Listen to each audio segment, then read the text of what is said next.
Menzies, ayer y hoy, aprendiendo del pasado, de Menzies, ayer y hoy. Hace 74 años y un día, el general Perón, por la cadena de radio, le informaba a los partidos políticos que lo habían llevado a la presidencia y al país la disolución de todos ellos para conformar el Partido Único de la Revolución. Era el paso previo a la construcción de lo que después sería el Partido Peronista y el paso también que llevaría durante mucho tiempo a ese partido a desarrollarse, incluso en el Partido Peronista Femenino, como una de las posibilidades fuertes para la captación de la obra de gobierno que se iba a hacer, estamos hablando del año 47, y a partir de allí entonces tener en el tiempo la conformación de los dirigentes necesarios. Pero llegó el golpe artero, después del bombardeo, de 1955, y todo eso quedó disuelto. Hubo un decreto, el 4161, que prohibía pensar en peronista de todas las formas. No se podía pensar, o sea, se habían animado a hacer algo que en el mundo nunca había existido, pretender que por un decreto se prohibiera el pensamiento.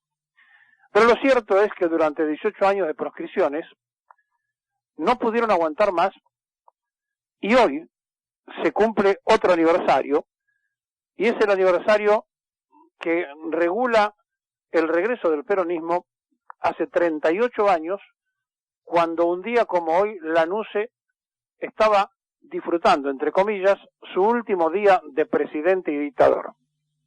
Y justamente Lanusse, con un decreto prohibiendo la utilización de apellidos en los partidos políticos y del nombre nacional o argentino, obligó a los partidos a cambiar, algunos que tenían nombre nacional en su construcción o en la palabra argentino, lo tuvieron que sacar, y por el otro lado, por supuesto, no se podía poner peronismo, porque era un apellido, era derivado de un apellido. Y entonces nace en el 72 el Partido Justicialista. El PJ es de 1972, el Partido Único de la Revolución del 47 y posteriormente en el medio el Partido Peronista. Y a partir de allí, el Partido Justicialista con otros partidos construyen lo que se llamó el Frejuli.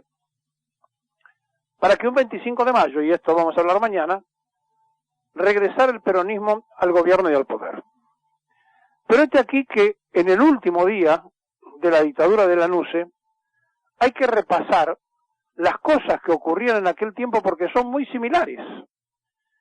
Había un personaje conocido como el Cholo Peco que manejaba la distribución de diarios y revistas, y en todo caso en aquella época, si bien es cierto las radios tenían fuerza, la televisión también, pero no era de la gravitación y de la magnitud que hoy tienen la multiplicidad de canales que usted puede observar o ver.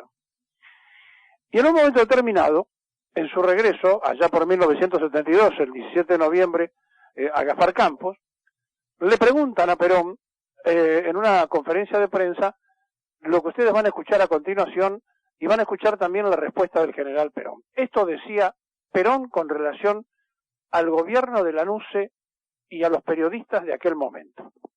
¿Cuál es el motivo por el que no ha dado hasta este momento en su país una reunión de prensa a los periodistas argentinos?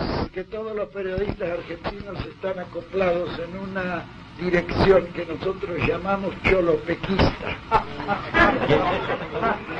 Mandados y dirigidos y organizados por el Cholo Peco. En consecuencia, yo les he dicho a los muchachos que me perdonen, pero que yo, por otra parte, no necesito ya que me hagan propaganda. Lo tengo allí a unos cuantos señores que todos los días hablan mal de mí, pero hablan. Entonces, esa es la propaganda mía. Y ahí, entonces, Carrillo, que era un periodista de Canal 13, dice, mire, yo soy periodista, no respondo a Cholo Peco, soy independiente, y Perón le contesta, usted sí, pero su empresa no, refiriéndose ¿quién? A los dueños de Canal 13 de aquella época. Y entonces, la construcción, la posibilidad, el hecho de que la prensa tuviese un indicativo y una dirección, era porque de verdad la dictadura de Lanusse había tocado a través de Cholo Peco los hilos más sensibles, como decía Hipólito Yrigoyen, la víscera más sensible del bolsillo, de varios periodistas muy notables y conocidos, que entonces se preguntaban a cada rato de la preocupación de que volviera, no se animaban a decir en aquella época populismo, sino que volvieran cosas que ya habían sido enterradas, y editoriales que decían de si el país podía entrar en una confusión y si la guerrilla podía ir al gobierno. Bueno, todo lo que usted se puede imaginar se escribía y se decía en ese tiempo de la dictadura de Lanusse. Y este aquí, que no ha cambiado casi nada.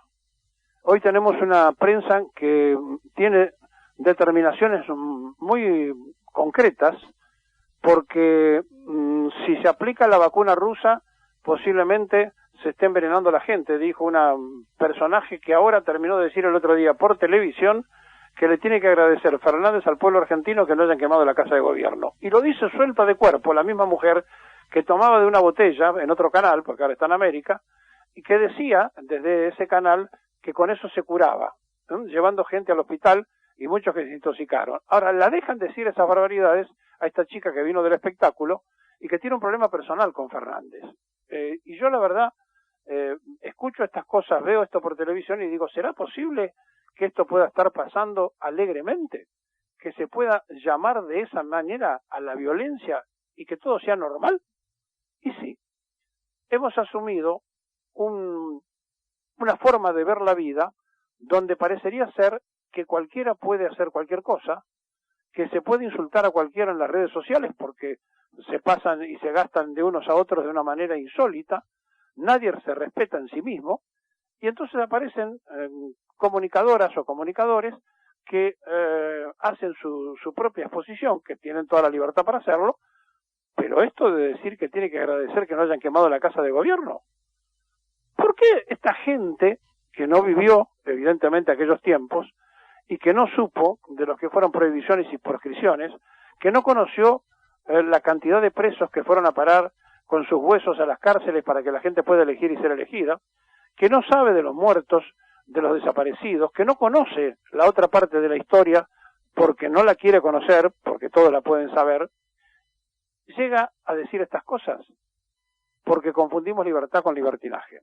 Y pasamos de un estado de dictadura a un estado de libertinaje sin detenernos en el medio, y entonces la democracia, que es fraudulenta porque la justicia no funciona, tiene todo este tipo de situaciones. Y lo está diciendo alguien que goza de libertad propia para expresarse, porque ha logrado hacer la propia empresa para poderlo hacer, porque no existe la libertad de prensa, existe la libertad de empresa. Y lo decimos todos los días que podemos.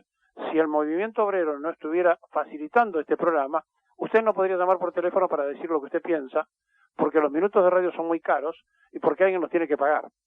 Entonces, cuando uno se revaloriza en lo que está haciendo cuando ve estas cosas y dice, y los contrataron, y si, ¿quién lo contrató? Y ahí empieza a atar fino. Ah, ¿sabe quién lo contrató? Manzano Vila. ¿Y saben por qué lo contrataron Manzano Vila a esta chica? Porque necesitaban a alguien que ladrara y se peleara con el gobierno, porque todos los malos que tenían se fueron a la nación más Macri. Y entonces llegaron estas chicas porque no sea cosa que ahora que son dueños de Edenor no puedan subir la tarifa de la electricidad. Todo tiene el mismo gusto que tenía con el Cholo Peco.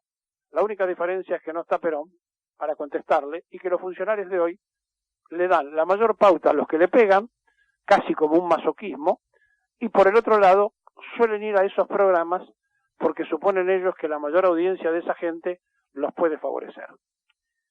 Por eso la historia se repite siempre, y el único animal que se lleva dos veces la piedra por delante, la misma piedra, es el ser humano. Bienvenidos a la víspera de un recuerdo inolvidable que será el día de mañana, 25 de mayo, Día de la Patria, y también de la patria peronista cuando el peronismo regresaba.